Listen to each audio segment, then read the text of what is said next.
this video, I'll be showing you how I made these 3 characters. If I'm gonna make a video about characters, something doesn't feel right. Okay, now I'm ready to do some art. Let's work on this game. Now before we get started, I have a little secret to share. I've been holding this in for a while, and I'm not quite sure how to tell you this. But development has started on the game. That's right, another huge milestone. Feels so good to get this started. For a while there, I thought that this might not happen. So without further ado, here's a first look at my game running. It's time for the moment you've been waiting for. Ha!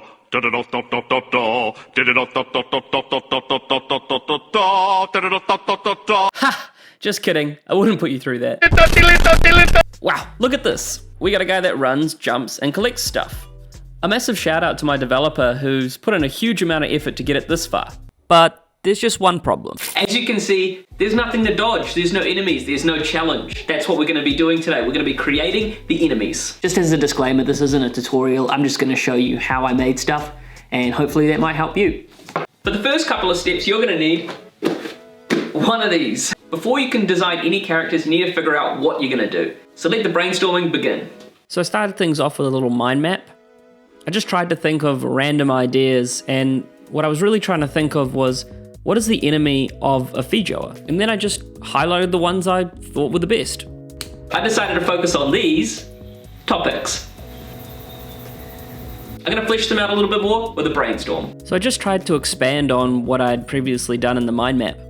I tried to think what would look the best in my game. I also tried to think what would be easiest to draw. If you've never done a brainstorm before, they're pretty simple. All you do is write all your ideas on a page and you just try to expand as much as you can on them. You gotta remember at this point, no idea is a bad idea, so just put as many down as you can. And just like my mind map, I drew the ones that I thought would be the best for the video game. Now it's time to hop onto the computer and gather some references. All I do is jump on Pinterest and try and find ideas that I think would work for my video game. I try and find images that are close to the ideas that I came up in my brainstorm. Here are some of the ideas that I pinned.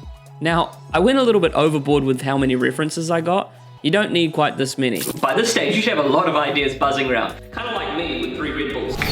Okay, now it's finally time to start drawing. Sweet, this is my favorite part of the whole process. I get to let loose and draw as many spastic ideas as I can. Something I've heard throughout my whole life are people saying that they can't draw. Drawing's just like anything else, it's a skill that you can learn. So don't be scared, just give it a go. Here's a look at everything I drew for this part of the project. Early on, I really liked the idea of putting bugs in my video game. Ooh, I really like that worm. Yeah, that mushroom was pretty cool. I'm not sure what that was. Sometimes the drawings just don't come together. Like I said before, drawing's all about practice. It was at this part in the process that I decided I was going to have 3 separate characters. One on the ground, one that's flying, and one that flies in from outside the screen to attack you. I may have put too much on my plate, but let's see how it goes. And these are the last of my drawings. I thought of maybe a robot made out of mushrooms could be cool, but I decided against it because I thought it might be too hard to draw. And yep, bugs won in the end. Now that I have a way better idea of what characters I'm going to make, it's time to hop onto your program of choice. Now these programs do cost, but as most builders will tell you, you need the right tool for the right job. And the same's true here. I could be a builder too. Nah, she's going straight.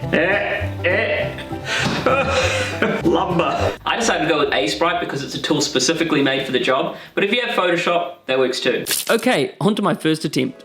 So I'm not afraid to admit it, but at this point, I failed. You can see it, I did it pretty hard. I like to show my failures on this channel because I'm not perfect and I'm still learning how to do all this stuff too. But if you rearrange pixels for long enough, eventually it's gonna look good. But at this point, because I wasn't too far in, I had to start again. Okay, now here's where the magic started to happen. I started off by designing the face of the character, based off one of my drawings. You can see me here just trying to suss out the right proportions for the face. I made sure to keep the main player on the side, just so I had an idea of the perspective of the characters. Another thing to note is that I'm always using the same color palette. You can import palettes directly into Sprite. This is one of the reasons I prefer it over Photoshop. I have thought of one way that Photoshop can be better than Sprite. It just needs to do our work for us. The sad truth is, I don't think that's too far away. What with all the AIs taking over lately. Who knows, I could be fake. I mean, how do we know that we're real anyway? Oh god, I think I'm having an existential crisis. Alright, let's focus back on the bugs. For the first bug, I'm going to make them pretty basic. I just want him to waddle along the ground and kind of be an obstacle that people have to jump over. I thought about making each bug an evolution of the next, gradually making them bigger and bigger. Kind of like Pokemon. Well, not really like Pokemon, a shit version of Pokemon maybe? You'll see what I mean when I get to the next enemy. It's looking fantastic so far. It even looks so good, I think I'll copy him twice. Honestly, I don't know why I did that. I think I wanted just to save the first version. Okay, here's a little tip I actually got from one of my subscribers. If you ever have black in the middle of your designs, instead of making it a hard black, make it a slightly lighter shade. Then the detail doesn't get muddied with the outline of the character. Okay, I think I'm done with the first enemy. I'm getting lazy. For this one, I just took the head of the first bug I made, and I made him a little bit bigger. Yes, thanks Joe for that amazing insight. I wanted this one to hover in the middle of the screen, so I gave him some tiny wings. Now you might be asking yourself, why are his arms and legs purple? That's actually a really good question. What I was trying to do is figure out the placement of the arms and the legs. And when I go to animate this character, it's way easier to do it in block colors, rather than having the whole outline and detail of the character to animate. Once I finished up that bug, it was on to the final one. I had a couple ideas going into this one. For this enemy, I wanted to make him a lot meaner, and I wanted to give him a weapon. And again, I wanted to show an evolution of the bugs. I realize now looking back, he kind of looks like an ant, which I don't mind. I think he's going to be from space and play a big role in the game. You could say he's important. Why are you the way that you are?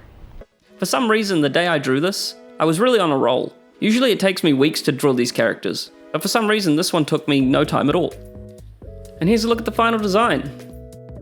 By this point, I was getting really good at drawing bugs, so I was under a bit of a time crunch for the next part, which is animating. The problem was by now, my developer was waiting for me to get these to him. Here's a look at the first enemy animated. This one's just a simple 3-frame animation. I probably should have done 4, but like I said, I'm lazy.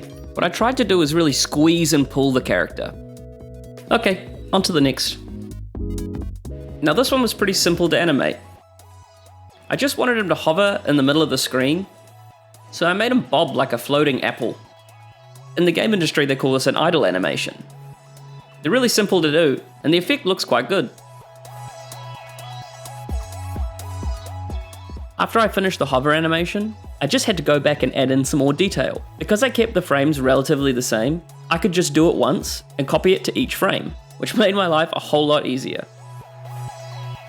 Here's a look at the final animation. I hope you like it. For this one, I made a warning so the player would know when it was coming. And this is what it looks like. It's big yellow and it flashes. There's not much else to it. Okay, now to animate the final enemy. After the warning goes off, he'll fly in and throw an attack. So that was the first thing to animate. If you're wondering what sort of weapon this guy's holding, I thought it would be pretty funny to have a spoon knife. I'm not sure if it's the same in the rest of the world, but here in New Zealand, whenever you get kiwi fruit, you get given this weird utensil, which has a spoon on one side and a knife on the other. I figured, what would be the ultimate hell for a feed-joer? And I think a bug holding this crazy utensil would pretty much be at the top of the list. This took a lot of effort to animate, and by now you can probably see it's all coming together. What I tried to do is make the bug twist his body and head, so it felt like the attack had more force behind it. This meant I had to redraw everything about 7 or 8 times. I'm not sure if it's fun to watch these time lapses. Let me know if you guys want to see the whole time lapse, or if you just prefer if I cut it down to key points. And after days of animating, it was finally done. This thing flies and he attacks. This is probably one of the smoothest animations I've ever done. The only thing left to do now is export and hand them over to my developer. This is another reason I like Sprite. You just go up to File, Export, and you're done. After exporting, it's time to talk to my developer. I hope he's not too mad. I took a long time to do this.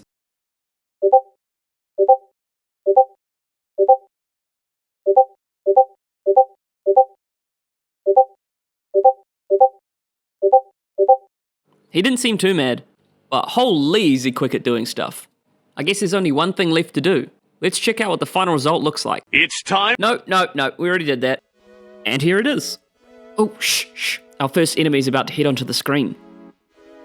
Phew, that attack looks so buttery. It's pretty incredible how fast this game's coming along. When I first decided to make a video game, I tried to pick something that would be easy to make, but I didn't realize how quickly things would come together once we started development. Looking back, that was probably a crucial decision. I think a common mistake of people trying to make a video game is dreaming too big. Now, it's okay to have a big idea, but if you're making a game by yourself, you gotta realize how much time everything takes. If I could give one recommendation to anyone starting a video game, I'd tell them to make it as simple as possible and have one unique selling point. So that's the enemies done.